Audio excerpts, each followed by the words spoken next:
No words అండి, complete goose bumps. అసలు నాకు తెలిసి ఇండియాలో ఏ పెద్ద యాక్టర్ కూడా ఇలాంటి రోలు ఇలాంటి గెటప్ చేయడానికి ఒప్పుకోరు. క్లియర్ గా తెలుస్తుంది only Allu Arjun can pull this role అని. మరి ఊరికే ఇచ్చేయారు కదా నేషనల్ అవార్డులు. అసలు ఏమన్నా షాట్ అయ్యి చీర కొంగుని కాల్తో లేపి మరీ అందించుకుంటాడు చేతికి.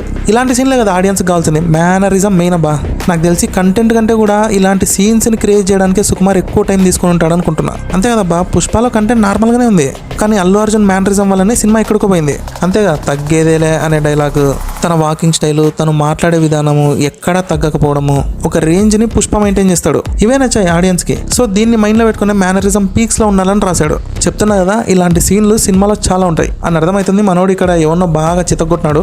ఈ గంగమ్మ తల్లి ఫైట్ ఇంట్రొడక్షన్ లో వస్తుందా, లేకపోతే ప్రీ ఇంటర్వెల్ లో వస్తుందా, లేకపోతే క్లైమాక్స్ లో వస్తుందా, ఇది తెలియాలంటే సినిమా చూడాల్సిందే. మీరేమనుకుంటున్నారో కమెంట్ చేయండి ఒకసారి. ఈ టీజర్ చూసాక ఒకటే డౌట్, బాహుబలి రికార్డ్ బ్రేక్ అవుతుందేమో అని. కావాలంటే ఒకసారి మూవీ హైప్ ని, యాక్టర్ క్రేజ్ ని కంపేర్ చేసి చూద్దాం. ఫస్ట్ బాహుబలి 1 మంచి ప్రమోషన్స్ తో రిలీజ్ అయింది. సినిమా ఎక్సలెంట్ ఉంది అండ్ అందరికీ నచ్చింది. కానీ ఒక క్వశ్చన్ ని వదిలిపెట్టేశారు పబ్లిక్ కి, బాహుబలిని కట్టప్ప ఎందుకు చంపాడు. యాక్టర్స్ యాక్టింగ్ పక్కన పెట్టేస్తే ఈ క్వశ్చన్ వల్ల బాహుబలి 2 కి హైప్ ఎక్కువ వచ్చింది. ఇంకా తర్వాత సినిమా రిలీజ్ అయ్యాక కంటెంట్ ఎక్సలెంట్ గా ఉంది కాబట్టి అన్ని కోట్లు కొట్టింది. ఈ వర్డ్ ని గుర్తుపెట్టుకొని, కంటెంట్ ఎక్సలెంట్. యాక్చువల్ గా ఇది మన తెలుగు స్టేట్స్ లోనే పెద్ద ప్రమోషన్స్ లేకుండా వచ్చింది. ఇంకా నార్త్ ఇండియాలో రిలీజ్ అయ్యాక అల్లు అర్జున్ యాక్టింగ్, తన మేనరిజం ఆడియన్స్ కి బాగా నచ్చాయి. అండ్ వీళ్ళు ఎలాంటి క్వశ్చన్ ని వదిలిపెట్టలేదు. ఇప్పుడు చూసుకుంటే బాహుబలి 2 కి ఎంత హైప్ అయితే ఉందో, పుష్ప 2 కి దానికంటే ఎక్కువనే ఉంది. మెయిన్ గా వీళ్ళందరూ సినిమా కోసం కాదు కానీ అల్లు అర్జున్ యాక్టింగ్, పర్ఫార్మెన్స్ కోసమే వెయిట్ చేస్తున్నారు బా. సో కంటెంట్ నార్మల్ గా ఉన్నా కూడా యాక్టింగ్, పర్ఫార్మెన్స్ పీక్స్ లో ఉంటే మాత్రం బాహుబలి 2 రికార్డ్ ని ఈజీగా బ్రేక్ చేస్తుంది, నో డౌట్. అసలు నాకు తెలిసి సుకుమార్ కూడా పుష్పకి అంత క్రేజ్ వస్తుందని అనుకుని ఉన్నాడు, కానీ పుష్ప మేనరిజం వల్ల వచ్చింది.